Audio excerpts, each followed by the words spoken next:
beleef hom.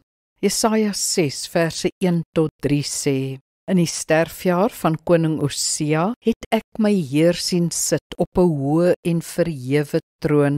Die some van sy kleed het die tempel gevul. Serafs het bo hom gereed gestaan. Hulle het na mekaar geroep en gesê: Heilig, heilig, heilig is die Here, heerser oor alle magte. Die hele aarde is vol van sy heerlikheid.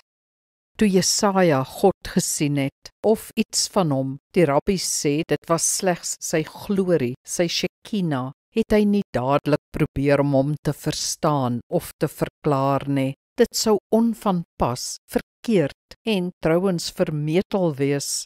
Hy kon God net beleef, hoog en heerlik, met serafs wie se lied heilig, heilig, heilig, so hard en priemend was dat die reuse tempeldeure gebewe het.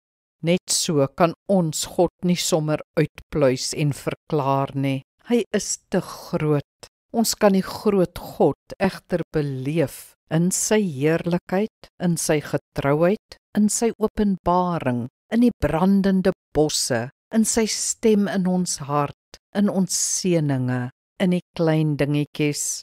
Los gerus maar jou rasionele redenasies oor God. Gaan staan eerder in sy heerlikheid, sy gloed.